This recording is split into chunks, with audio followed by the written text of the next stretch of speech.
Ranking Member of the Subcommittee, Ms. Mace.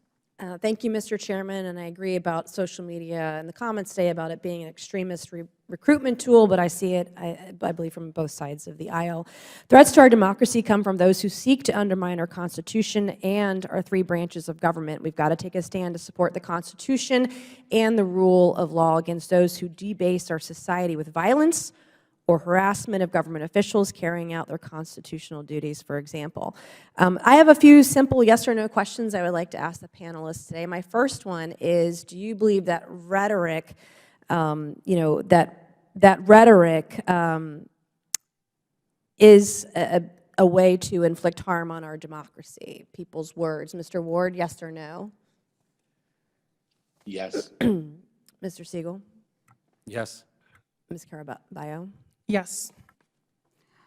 This is Astronomani. Yes or no? Yes. Okay, Ms. Tyler? Ms. McCord? Yes. Is rhetoric on social media a problem and a threat to our democracy, Mr. Ward? Yes, absolutely. Mr. Siegel? Yes. Ms. Caraballo? Yes. Ms. Nomani? Yes. Ms. Tyler? Yes. Yes. Another question I have, do you believe that rhetoric targeting officials with violence for carrying out their constitutional duties is a threat to democracy, Mr. Ward? Mr. Siegel? Yes. Yes. Yes. Yes. Yes. All right, thank you very much. Only a few weeks after the attempted attack on a Supreme Court justice on June 25th, one of the witnesses, Alejandra Caraballo, tweeted out the following in response to a decision on abortion overturning Roe v. Wade, and I'll quote directly from the tweet: "The 6 justices who overturned Roe should never know peace again. It is our civic duty to accost them every time they're in public. They are pariahs. Since women don't have their rights, these justices should never have a peaceful moment in public again." I know something about being accosted. The night of January 5th, I was physically accosted on the streets of DC in Navy Yard by a constituent of mine. I fervently blamed rhetoric on social media, rhetoric at public events, for being physically accosted. I carry a gun everywhere I go when I am in my district and I'm at home, because I know personally that rhetoric has consequences. I've had my car keyed. I've had my house spray painted. I had someone trespass in my house as recently as August. I've been doxxed on social media about where I live. And I've had to add to security everywhere I go. Often, because I can't afford it, I have to carry my own firearm wherever I go.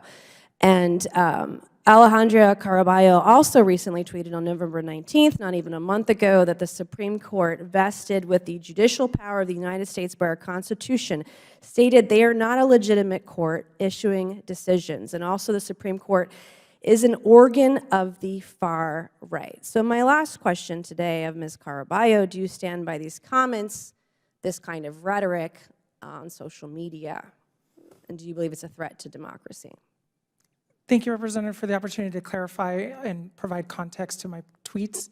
I have a question, is it yes or no? Do you believe your rhetoric is a threat to democracy when you're calling to accost a branch of government, the Supreme Court?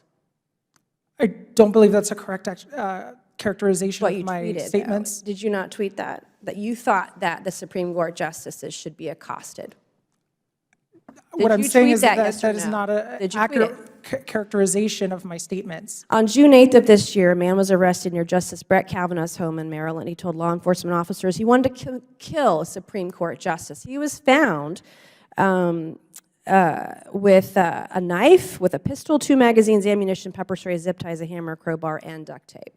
The threats that members of Congress, the threats that branches of government face on the left and the right, as was mentioned by the chairman earlier in the committee hearing, what happened to the Speaker's husband is every member's worst nightmare. So it's clear to me that we have to call out the threats to our democracy emanating from wherever they come, whether it's the right or the left. It is incumbent upon every one of us to call it out on both sides of the political spectrum and recommit ourselves to the Constitution and the rule of law. I look forward to working with anyone, Republican or Democrat, as you know, Mr. Chairman, to address these threats from within and without. And I look forward to inviting more people who actually know what they're talking about to our witness panels in the 118th Congress. Thank you, and I yield back. Thank you, Ms. Mace. I turn